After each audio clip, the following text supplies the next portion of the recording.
Okay, so many of you wanted to know about my mushroom trip. Well, I'm here talking to my best friend right now, and we're having a session. And typically, I wouldn't invite the world to these sessions because they're private. This is sacred space that we've created here, and there's really no place for a camera. But we're gonna make an exception this time. But if it stops, it's because it's not meant to be filmed. So if you see to the end, then consider it a treat.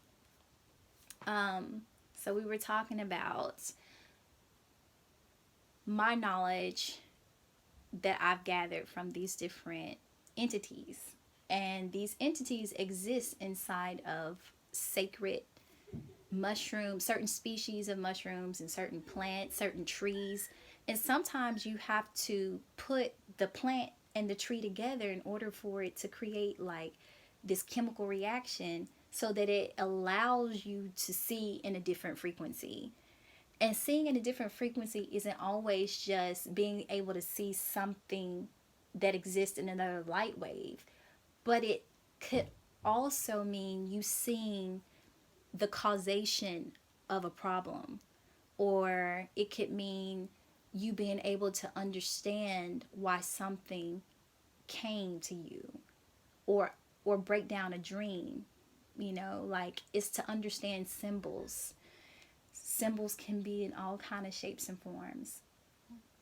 So that's what seeing is also. And so I've developed the ability to see like that. And it's because I have tried magic mushrooms that contain, psilocybin. I've tried ayahuasca.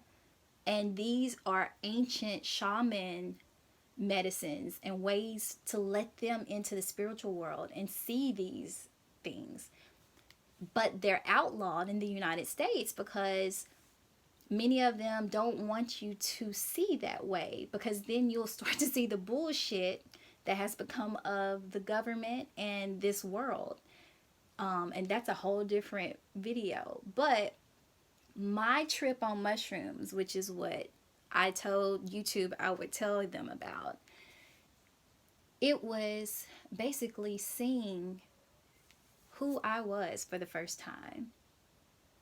And when you think, oh, I know who I am, I know myself, there's a whole different you in every place you go. So you have to know all of these different versions of yourself, because you think, oh, it's just me. No, you're a different person when you're at work. You're a different person when you're in your car. You're a different person when you're at home. And every time you're in a different location or situation or dimension, you change personalities. And so you got all of these motherfuckers living inside your head, and you think they're all you. And the goal with mushrooms just tells you, no, this is who you are. These other forms of you are illusions. There's no different you when you're at your job. So bitch, stop acting all like you got because you got a title that you're over somebody or better than somebody, and that's the design of the titles. So mushroom takes your eyes and it says, look, this is just a title. This is just a color. This is just this.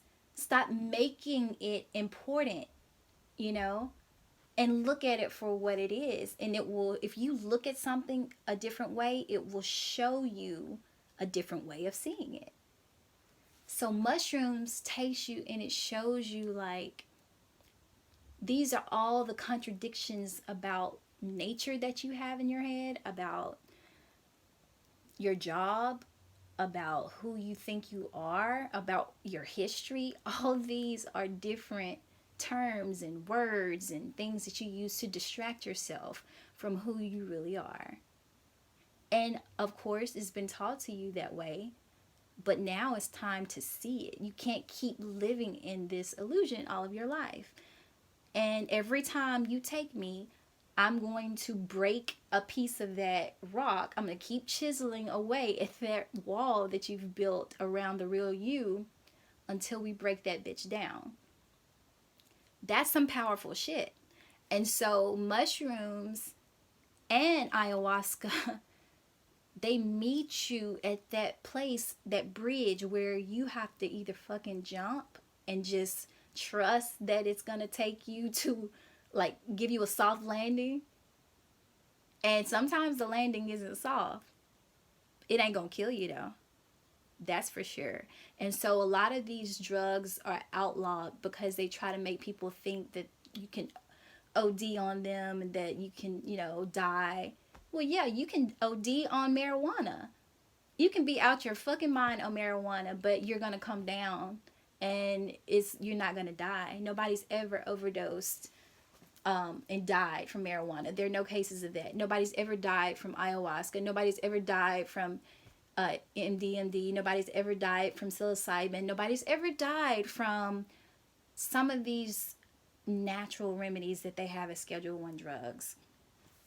And so because of it, because of how it actually decalcifies that pineal gland so that you can receive frequencies that are coming from all over, further away, you can receive higher frequencies.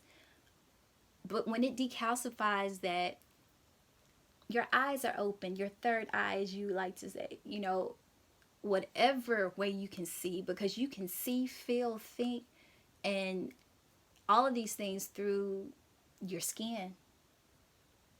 Your skin has more than just the ability to feel. It is a multi-complexual organ, multifunctional organ, because I think I just made up a word. I don't think multi-complexional is a word. Is that a word? I don't think it's a word. But anyway, that's what my trip did, and that's what some of these different things do. And there is something that's legal that I'm going to tell you about that you can do to still get you like a kick in the ass, because some of these trips are a kick in the ass. Some of them are like, I'm going to tell you this one time and I'm going to tell it to you powerful enough so that you won't forget this shit, just in case you never get a chance to meet me again. And those would be things like LSD, and I've never tried LSD, but this is the stuff that a lot of our inventors have taken, and it has shown them things that are in frequencies many other people can't see. And so, yes, I would like to try LSD probably once, but you can't be afraid to meet yourself. When you take these things, you have to be ready to meet who you really are. Because if you're not ready to meet who you really are, you're not going to like what you see. And that's what people call a bad trip. So there's really no such thing as a bad trip, but it can be difficult if you're not ready to see who you really are. And slowly we've been learning how to see ourselves, because that's what this is all about. So anyway, I'm going to finish talking to my friend, and I'm so grateful that she allowed me to give you all this part of our time together, because we don't get to see each other much. But y'all gotta go now. You want to say hello? She doesn't want to be on camera, so anyway, peace.